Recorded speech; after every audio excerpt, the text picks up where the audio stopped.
Welcome to the Old Fashioned Masonic Podcast, where we talk all things Freemasons while drinking an old fashioned. I'm Brian, and special edition for those of our long-term followers. We know a few years ago there were several issues going on in the great state of Texas. Fast forward, great news. A lot of healing has been done, and I would argue that Texas, as far as Masonry goes, is pointed in a direction that everyone should be proud of. So most of you know we get all sorts of content, emails sent to us from whether it's stuff in Russia, stuff in Kazakhstan, stuff going on in Germany and different states. So we don't throw shade, if some would say, unless we have what we'd call receipts, right? So we're really cautious about that. But so much stuff has come in out of Florida that I'll say this, that if I was a Florida Mason, I would have lots of questions. So if all of the stuff we're going to talk about came to my jurisdiction, some of rumors and some things are questionable, I would have no problem going to my Grand Lodge, going to my Grand Secretary, to my Grand Master and say, hey, can we see these books? Because I don't want to have a doubt. I don't want there to be any doubt cast on my Grand Lodge, whether it be something the way they're handling business or, more importantly, finances. So just want to throw some general things out there that came. We had a Zoom meeting last night with many people, multiple people. It went about 3 hours. It was amazing. It got into the internet sleuths going in, pulling property records, entity records, ownership records, all sorts of things that tie into some of these, what I'll call allegations, and everyone, obviously innocent until proven guilty. So if I'm a Florida Mason, and if all of the talk is as much as they say, there were several people that weren't able to jump on the call last night, I would have questions. So I'll go through some notes on the computer and whatnot. Very high level. This is a short video, right? So apparently, some refer to this as a plot. I don't know that I'm there yet. Started several years ago. That's irrelevant. So let's go to this. Apparently, from what I'm told, Florida Masons clean this up for me, right? Florida Masons voted to not sell the Masonic Home. Speculation and rumors are that it's being sold. Okay, I don't know how the bylaws work there. You guys correct me. So some allegations, and this stuff is public record, folks.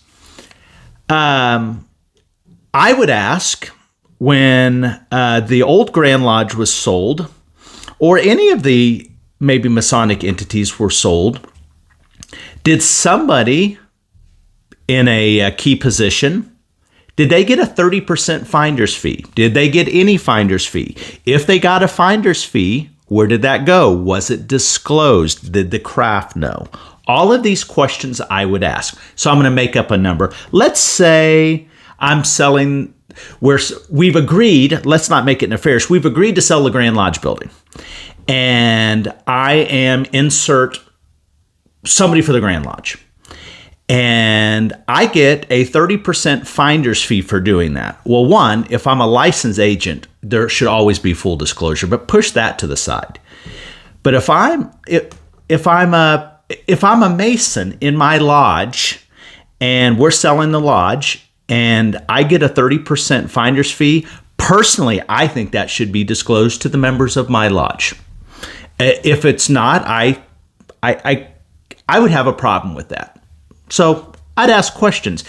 And as members of, if I'm just using it for my lodge, right?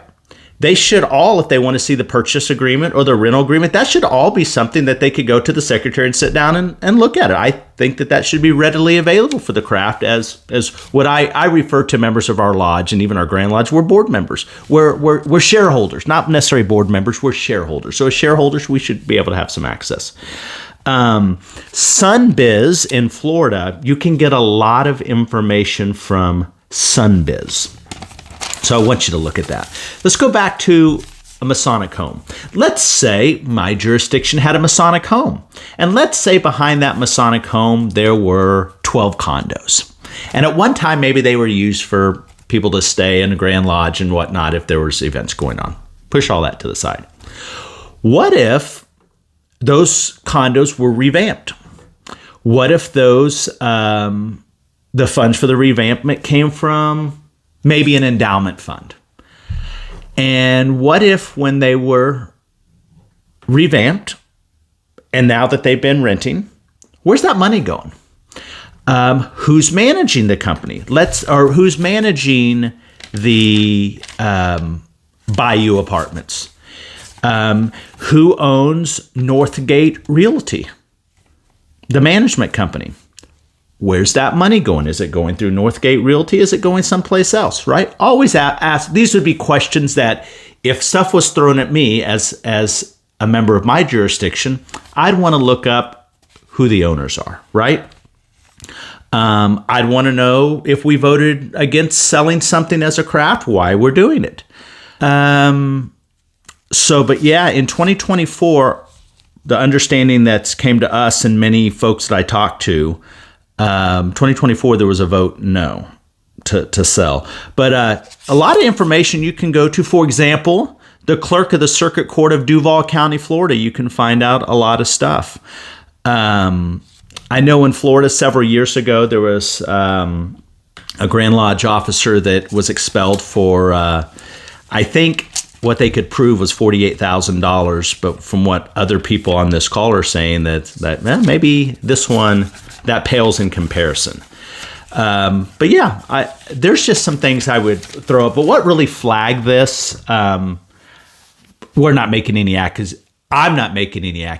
But if there was all of this stuff going on in my jurisdiction, you better believe that I've got no problem, and you shouldn't as Masons, to go talk to your Grand Master, Grand Secretary, Grand Treasurer, say, hey, I think this might be all BS, but let me warm my heart up and know that this isn't going on. And I know in our jurisdiction, we have outstanding leadership, and it'd be like, Bird, you're an idiot, but come here, let me show you what's going on. And whoever's telling you this stuff, they're fools. And that would be the response I want to look through and say, oh, thank you. There's a little bit of some doubt, but as a Mason, I want to come to you and clear it up. That's what you should do.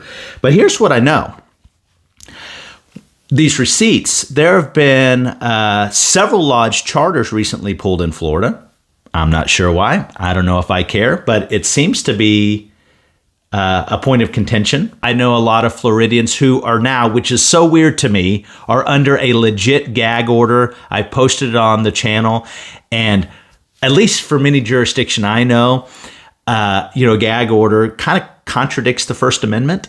And I've never known of any obligation in any Masonic bodies that would be in conflict with, our Constitution, but who am I? But Florida Masons, you guys, don't think we don't come on with at least a little bit of receipts here if we're really talking about something. Anybody that knows me, I don't work that way.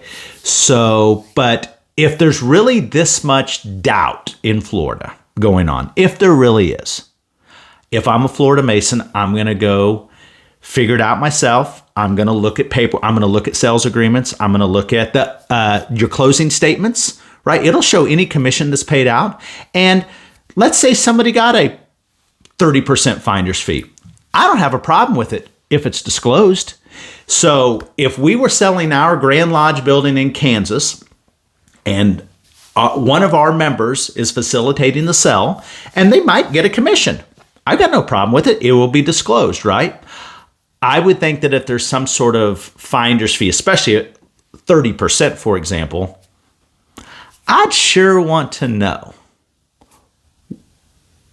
well, why? Why is there a finder's fee, and why is it not going back to the craft? Maybe their broker doesn't allow certain things, but that just seems crazy. I hope that's not true, but look it up for yourself. It's really easy to find. What we found in 3 hours would make people's mind blow. If Floridians weren't under a gag order, we should have totally recorded this Zoom, and you could have, and there was just, conversation, no real accusations, but you can see all of the documents that we were pulling up and who owns all of these things. So to wrap this up, I did reach out to the Grand Master of Florida under reporting status and just talked to him on the phone. In fact, he called me back and I said, hey, I'm Brian, I'm a podcaster, and I want to talk to you about some stuff that has come to us. And I mentioned, the gag order and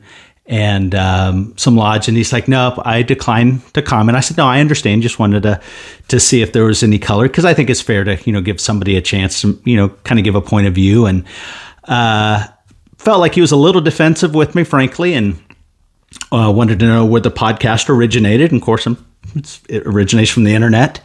Obviously, it was a kind of a weird flex to me, which is fine. It's his prerogative, but I would think that, obviously no Grandmaster has to talk to some damn podcaster, that's for sure. But yeah, I just had a question specifically, about the, the gag order as a reporter, right? As on the gag order, but the undertone was a little interesting to me. So hopefully it gets all worked out in Florida like it did in Texas, because I think that's for the betterment of Masonry. But just in general, I think if anybody has questions about what's going on in their jurisdiction, I think that you should certainly go and talk to your leadership and get questions answered. And I know the Floridians are a little upset because they feel like they can't with a gag order, but we're not here to judge. Obviously, we're not accusing anybody of anything. It's not our thing, but we talk all things Masonic, right? So thanks for watching the Old Fashioned Masonic Podcast.